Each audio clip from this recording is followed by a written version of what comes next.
Bonjour tout le monde, je suis content de vous retrouver, nous sommes le lundi 6 février 2023. Aujourd'hui on va se concentrer sur le Bitcoin, on va l'analyser sur le long terme, le court terme, essayer de voir les niveaux de support, les niveaux de résistance, et puis on fera une petite aparté sur le SP500 qui se comporte très bien puisqu'il est venu casser ce canal en expansion. Donc c'est possiblement annonciateur d'une jolie année 2023 et peut-être même sur le plus long terme ici une année 2024 qui pourrait se traduire par, comme on le souhaite, un bull run sur les cryptos. Donc voilà, on a vraiment beaucoup de choses intéressantes qui se passent en ce moment. Je vous invite à vous abonner, je vous passe l'introduction, on débute directement avec les analyses, à tout de suite.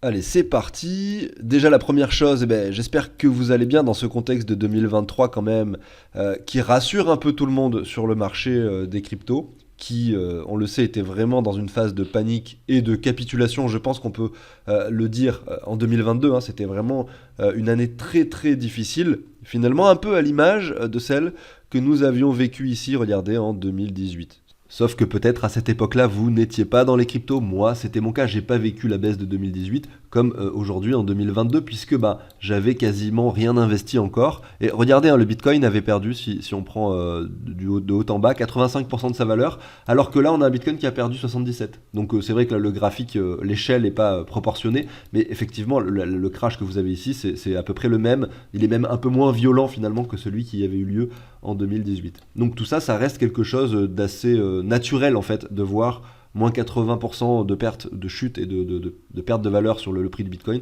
C'est quelque chose d'assez naturel en fait, que l'on constate depuis sa création. Donc pas d'inquiétude en fait par rapport à ce que l'on a vécu récemment. Moi, ce que je voulais faire avec vous, c'était une petite comparaison de cycle. Bon, vous le savez, je le fais souvent sur la chaîne, mais là, je vais le refaire parce que ça fait déjà quelques semaines et c'est bien de le faire toutes les 4-5 semaines, en tout cas pour essayer un petit peu de voir l'avancement de ce qui se passe. La dernière fois que je l'ai fait, nous étions plutôt dans les 16 800, 17 000 $ et je vous avais dit, attention, c'est un niveau qui, d'après les temporalités, en tout cas si on regarde le cycle précédent, qui semble vraiment hyper pertinent. Bon, il se trouve qu'aujourd'hui c'est vérifié, mais on ne pouvait pas en être sûr quand j'en ai parlé, donc je prenais un peu des risques à faire ça, bien sûr.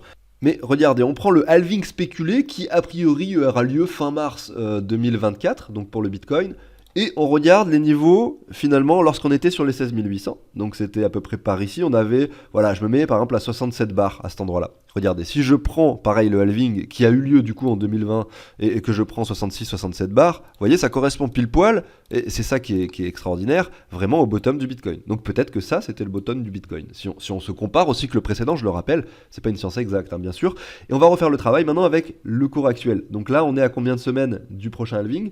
On est à 59 semaines. Donc si on regarde, 59 semaines, ça se trouve ici. Vous voyez ? Donc c'est vraiment le début de quelques bougies vertes. Donc si en fait, et c'est là que c'est très intéressant, je dis pas que ça va se passer de cette façon, mais il faut garder en tête que c'est un scénario tout à fait envisageable. Eh bien, regardez, le Bitcoin, depuis ce point-là, avait pris ensuite 176%. Bon, grosso modo, on va pas trop s'intéresser au pourcentage.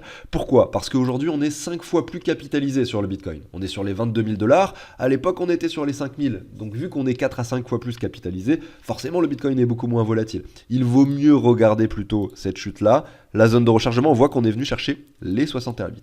Donc si un scénario similaire se produit, eh bien on viendrait chercher les 61,8, c'est-à-dire les 48 000 $ grosso modo, ce qui ferait par rapport au cours actuel une performance de quand même, tout de même, 110-120%. Voilà.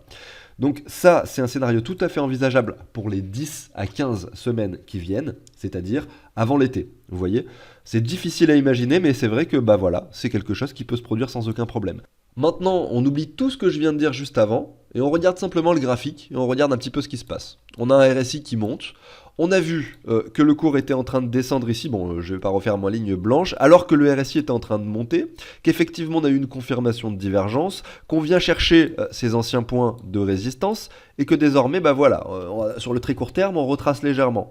On a toujours donc ce canal qui est joliment tracé ici. On peut venir le retester avant, pourquoi pas, de rebondir à la hausse. Donc sur le plus court terme, c'est un peu plus mitigé. Et au niveau finalement des objectifs de résistance et de support, eh bien nous avons, donc en tant que résistance en tout cas, les 27-28 000 $. D'ailleurs, vous avez mes lignes pointillées ici. Ensuite, les 0,5 ici et les 0,6 un peu plus haut. Ça, c'est les trois niveaux de résistance que l'on observe sur le weekly. Alors, respectivement, c'est les 42 000 et les 48 000 dollars. Donc ça, c'est les points de résistance. Et au niveau des supports, eh ben, nous avons probablement d'autres niveaux, mais ici sur le weekly, on va pas pouvoir les observer. Quand on va zoomer ensuite, par la suite, sur le daily, on pourra les voir. Mais vous avez grosso modo ici sur le weekly le retour sur cette ligne aux alentours des 17 000. Ensuite, le bottom aux alentours des 15 300. Et bien sûr, en dessous, vous avez cet ancien sommet des 13 008, on le sait, et c'est toujours un niveau hyper pertinent, hein, les 13 008. Et en dessous, vous avez les 10 000, qui était un niveau extrêmement travaillé. De façon générale, puisque c'est un chiffre psychologique rond.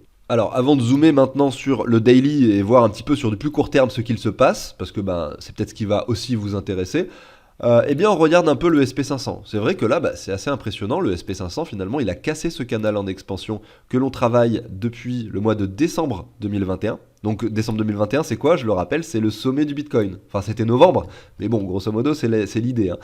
Et donc j'utilise le SP500 parce que c'est l'indice boursier qui représente les 500 plus grosses entreprises américaines. Et donc ça donne une idée globale du marché mondial puisque les États-Unis c'est la puissance numéro 1 en termes d'économie.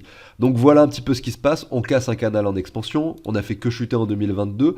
Et ça finalement on est sur un graphique long terme ici weekly quand même. Et c'est vrai que ça peut être un signal, on va dire, peut-être d'un début de latéralisation, d'une fin finalement de cette chute exponentielle. Alors ça n'empêchera pas de voir peut-être des bougies rouges qui reviennent finalement sur cette ligne. Mais à partir du moment où on ne fait pas de nouveau plus bas, ou alors qu'on en fait un seulement très faible avant de rebondir, on pourra peut-être imaginer, pourquoi pas pour 2023, et peut-être encore plus 2024, finalement une reprise sur cet actif qui est donc cet indice, qui est donc le SP500, et ça pourrait se traduire, pourquoi pas, par un Bitcoin qui également, je retourne sur le graphique long terme, en 2024, après le halving, puisse peut-être nous enclencher ce bull run que l'on attend avec impatience. Donc maintenant, on va aller voir le Bitcoin sur du plus court terme. En parallèle, ça me permet de regarder les liquidités, parce que finalement, c'est ce qui va nous intéresser pour le court terme. Aussi, hein, c'est une analyse qu'on peut coupler justement avec l'analyse daily. On voit qu'on a les 25 400, 25 500, grosso modo, un peu plus parce qu'on aimerait aller chercher le creux. Voilà, les 27 000 sont un niveau assez pertinent, puisque ça permettrait d'aller chercher l'ensemble de ces liquidités. C'est ce que les très gros portefeuilles recherchent, hein. Ils cherchent effectivement des crises de liquidité, que ce soit à la hausse ou à la baisse, pour pouvoir soit revendre avec de très grosses sommes, soit acheter avec de très grosses sommes. Voilà, j'ai fait une émission à ce sujet. Je vais essayer de la remettre ici en haut à droite si vous voulez la voir pour comprendre comment ça marche. Mais c'est vrai que voilà, on peut être attiré par ces grosses mèches que vous voyez.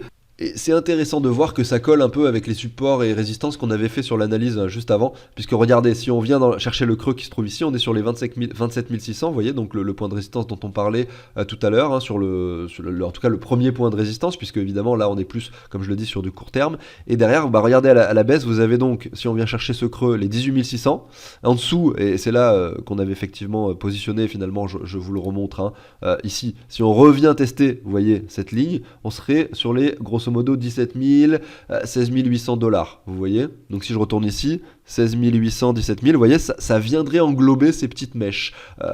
Mais ça semble assez peu probable qu'on revienne les chercher, puisqu'il faut quand même beaucoup de travail pour aller chercher des mèches assez petites et de la liquidité finalement pas si intéressante. Pour que ce soit intéressant, il faudrait revenir aux 13 300, 13 800. Donc là, encore le point de support précédent, à savoir, regardez, celui-ci, hein, qui est cet ancien sommet. Et ça, pour moi, c'est quelque chose d'assez peu probable sur le court terme. Pourquoi ? Parce que ça demanderait probablement beaucoup trop d'engagement de la part de ces acteurs, hein, pour revenir aussi bas. Parce que on a un crypto fear and greed aujourd'hui sur les 56, et donc on revient dans une sorte de marché, voilà, où les acheteurs se manifestent de nouveau. Et donc s'il y a pas mal d'acheteurs qui se manifestent, il va falloir finalement mettre une grosse pression vendeuse, hein, pour pouvoir faire chuter le prix jusqu'aux 14 000. Donc ça va pas être intéressant pour les grosses entités, les gros portefeuilles, d'aller mettre cette pression vendeuse, parce que ça leur coûterait beaucoup trop cher à faire finalement avant d'arriver sur cette liquidité qui les intéresse. Alors que voilà, au nord c'est peut-être plus simple en fonction du marché. Donc à voir. Moi je suis très curieux d'attendre, de voir ce qui pourrait se passer dans les semaines qui viennent. Mais j'ai un sentiment, et ça n'est que le mien, et j'aime bien le partager, même si derrière, ce n'est que mon avis. J'ai le sentiment, effectivement, que dans les semaines qui viennent, on pourrait pourquoi pas continuer sur cette lancée, sans forcément venir nous dessiner dans l'immédiat le W qu'on pourrait attendre. Ça arrive des fois qu'on dessine des V-bottom assez importants avant des retests, et que le retest peut-être se fera plus tard. Voilà. Je m'arrête ici sur la liquidité. Et j'enchaîne désormais sur le graphique plus court terme, donc daily. Voilà, qu'est-ce qui se passe? Ici, nous étions en juin 2022. Là, c'est aujourd'hui. On est sur des niveaux à peu près similaires. On a rangé entre ces deux bornes des 24, 25 000, des 18 000, voilà. Et on est toujours dans ce canal, dans ce range, mais on se trouve plutôt sur le haut du range. Maintenant, il faut voir si on est capable de le percer par le haut, hein, pour voir si c'est possible, effectivement, d'aller chercher des niveaux supérieurs. En attendant, sur le daily, on voit que le RSI retrace pas mal depuis que nous avons touché ce petit sommet, donc la ligne médiane, hein, du range. Ça, on a fait une petite excursion en dessous du range également ici, entre le mois de novembre et le mois de janvier. On a dessiné un joli W d'ailleurs à l'intérieur en daily pour pouvoir finalement continuer et avoir cette petite poussée que nous avons vécue. Donc un RSI qui retrace autant, qui revient sur les 61, avec un cours qui reste encore assez élevé. Eh bien, ça peut laisser présager, là, sur le court terme, pourquoi pas une chute un peu plus profonde. Parce que, voilà, si on prend simplement cette hausse, voilà, on met un Fibo comme ça, on observe qu'on n'est même pas revenu au 23,6, qu'on a un petit retracement qui s'opère, que le RSI dégonfle. Donc oui, on a les 23,6 dans un premier temps qui peut être atteint aux alentours des 22 100, et en dessous, bien sûr, les 20 800 qui sont donc les 38,2 de Fibo, vous voyez. Et derrière, on a cette ligne médiale entre les deux, voilà. Donc en gros, une jolie zone de support entre les 20 800 et les 22 100 qui pourrait vraiment stopper le Bitcoin pour ensuite vraiment voir si effectivement on peut aller chercher le haut de ce canal ou peut-être même le briquer à la hausse. À ce moment-là, notre trade sera déclenché et perdu assez rapidement. Mais en même temps, ça vaut le coup de le tenter celui-là parce qu'il a un joli risque-reward. Et regardez, on peut très bien imaginer ici une vague 1, 2, 3, la quatrième par exemple qui reviendrait au 38,2 et la cinquième qui reviendrait ici sur une jolie analyse Elliott. Et derrière, pourquoi pas un retracement un peu plus profond, vous voyez, pour finalement combler ça et dire que ça finalement c'est une grosse vague 1 avec une vague 2 qui reviendrait par là, etc. Et le début finalement d'un scénario haussier sur le Bitcoin. Bien sûr, il y a plein de scénarios envisageables et là c'est clair que c'est un joli point de résistance. Donc on aime bien ce trade, moi je l'aime bien et on verra bien comment ça se passe. J'arrive sur la fin de l'émission, on a fait le tour un petit peu de cette analyse concernant le Bitcoin. Demain, on va voir des choses aussi très intéressantes puisqu'on parlera des altcoins, hein. Bien sûr, chaque jour de la semaine a ses propres catégories. Le lundi, on se concentre sur l'actif principal en termes de capitalisation sur les cryptos, à savoir le Bitcoin. Ensuite, on va voir un peu les altcoins, comment est-ce qu'elles se comportent par rapport justement à notre leader, le Bitcoin. On regarde également ce qu'il se passe par rapport au dollar. On essaye de déterminer en fonction de tous ces graphiques celles qui sont peut-être dans un cas très intéressant pour un investissement, c'est-à-dire pour des paliers, etc. d'achat, celles qui n'ont pas performé ces dernières semaines. Parce que si vous achetez finalement les cryptos qui performent le plus, vous risquez de vous prendre une grosse bougie rouge et donc d'avoir finalement effectué un investissement au mauvais moment. Peut-être sur le long terme, ça sera gagnant, mais en tout cas, sur le court terme, ça peut vous donner des jolies sueurs froides qui vous font prendre de mauvaises décisions. Donc voilà, c'est toujours finalement des choses à ne pas faire, hein. C'est-à-dire, par exemple, vous voyez, admettons, une crypto qui prend, admettons, voilà, 300% en une semaine. Est-ce que c'est le moment d'acheter? Bien sûr que non, voilà, c'est vraiment pas ce qu'on recherche. On essaye de trouver l'inverse, des cryptos qui ont bien chuté avant, qui ont remonté, qui reviennent sur des zones intéressantes de rechargement, etc. Bien sûr, tout ça c'est couplé avec des analyses. Donc si vous voulez suivre tout ça, pensez à vous abonner, à liker. Moi j'en ai fini pour aujourd'hui. On se retrouve demain pour une nouvelle émission. Allez, à très bientôt, ciao tout le monde.